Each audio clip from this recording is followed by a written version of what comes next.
in Las Vegas, rather. The Lakers hosting the Mavericks. Los Angeles sat lots of their rotation players, but this was the final preseason game for Cooper Flagg and the Dallas Mavericks, and they treated this as a dress rehearsal with the champs in the building here. Cooper Flagg once again playing the point guard, and snatching the screws out the rim. That's what you talk about taking off. This the growth right here, Malika. The patience on the low block with a smaller defender, getting down for the and one, and that was out of transition. Blocking shots. Look at him. Look at him sprint the floor. Sprinting the floor here. And shooting that tray ball with confidence. And they need him to hit that three for the floor spacing with this enormous lineup here. So much depth. Right here, the Mavericks getting out in transition. Cooper Flagg leaks out for the slam. He finished with 13 points, 5 of 11 shooting. The Mavs get the preseason win to close things out. So we're going to have to wait to see what Cooper's going to look like in the regular season, but we don't have to wait to go in the bonus on his preseason. So let's start with the good. Cooper's consistent scoring. He's got to double figures in all 4 games, and even though he only played 87 minutes, his output would be about 19 a game if he were averaging over 30 minutes, okay? You got that? Now for the room for improvement. The spacing, a little bit of a question here for Dallas. Flagg struggled from outside. He made just 4 of his 13 three-pointers, which is something to monitor heading into the regular season. But despite the mixed shooting numbers, he took care of the ball pretty well. He had 11 assists to 5 turnovers and went 3 games without recording a giveaway. Here's how Jason Kidd saw Flagg's progress. I think defensively it's fine. I think offensively we can get a little stagnant because we have so many mismatches, and so to play one-on-one, and that's not who we are. We want to cut, we want to use the pass, and we just didn't do that in that first 6 minutes. He's got to keep an index of who got shots, what was the last shot, and that'll come with reps. But I think he's done an incredible job of handling the situation, of running the team. And the other thing that I think that is gone unnoticed is that his teammates enjoy him running the team. Love that insight there from Jason Kidd. Along with Bobby Marks, Kendrick Perkins, and Boban Marjanovic, I'm Malika Andrews. Cooper Flagg has impressed everyone, I think, in these preseason games. He started the last 2 games at point guard over D'Angelo Russell here. But what we just heard, it sounds like Jason Kidd maybe hasn't completely made up his mind on where Flagg fits in the lineup. What have you seen from him?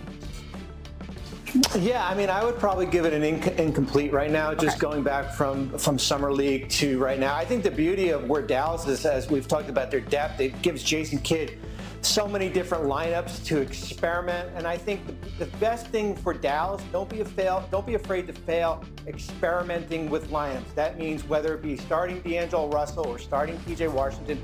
I just go back to that Oklahoma City team that won the championship. Last year, Malika, they started 30 different starting lineups. And did you know the one they used the most didn't even start during the playoffs here? Certainly the Chet Holmgren injury played a role here, but yeah. I do like what I've seen with Cooper with the ball in his hands. I do agree with Jason as far as from a spacing standpoint, but that's figuring out who you are as a team. Look, they're going to be one of the better, or if not the best defensive team in the league, in my opinion. Now, the problem on the other hand is they got to make shots, right? Anthony Davis, he wants to play the forward position. He's going to have to knock down and shoot threes at a high rate. Cooper, obviously, you highlighted that's room for improvement there as well. But Klay Thompson, PJ Washington, they're going to have to knock down shots at a consistent rate. Because even last night we saw in the game with the Lakers, the reason that they had trouble scoring is because JJ went 2-3 zone. He was like, y'all not going to live in the paint. Y'all got to make outside shots. So, again, yes, they're going to defend at a high level. They're going to get transition baskets. The concern comes in is when they get in the half-court set, can they make wide-open shots? Right. When Anthony Davis is playing the 4, when he's playing the 5, you have a little bit more of that stretching the floor. But while he's playing the 4 here, Bobby, which we know is his preferred position, how do they maximize this lineup? What is this lineup at its best, knowing that we're not going to get Kyrie Irving at least for the early part of the season, if not at all?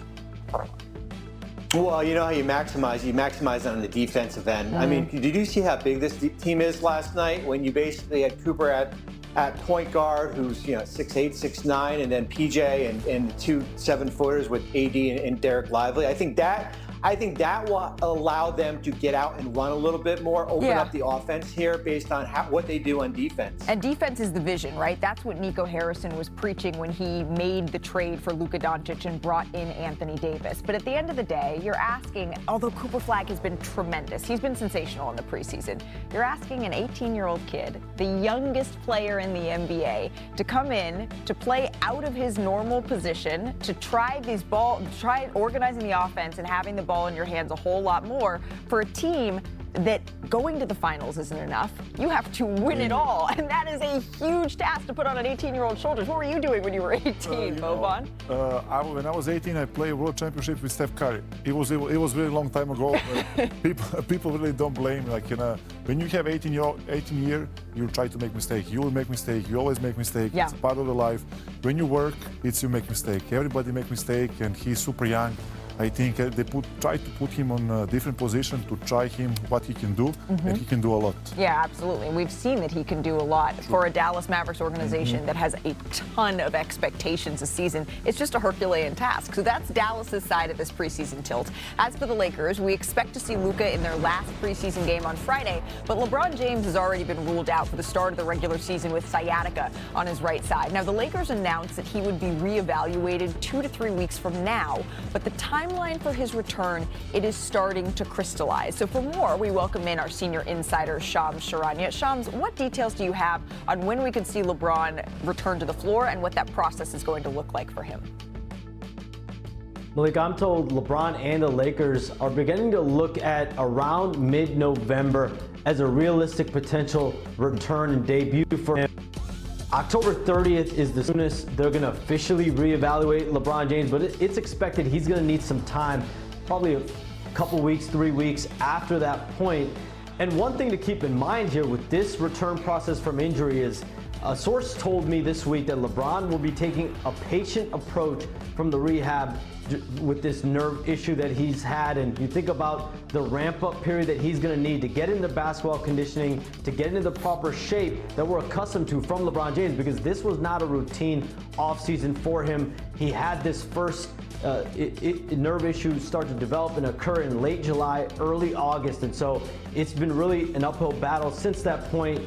He's superhuman, we all know that, but he is about to be 41 in December, and he is in year 23, so expect some point in November, likely around that mid-November period. Okay, mid-November is what we could be looking at here for LeBron James. Shams, we appreciate you. We'll see you a little bit later in the show. What you were just looking at on your screen, if we could put that back up, actually, it was the first 20 games of the Lakers season. So if the timetable would hold for that true November right here, LeBron could make his debut around the week of Thanksgiving. Los Angeles plays just 8 games against opponents who made the postseason in their first 20 this season, okay? So they don't have a horrible schedule, Bobby, to start off the year. Of course, what goes through my mind is LeBron James has made 21 straight All-NBA teams. It's something we haven't seen before, and I don't think we'll ever see again. But with him out until mid-November, what could be the biggest challenge facing the Lakers?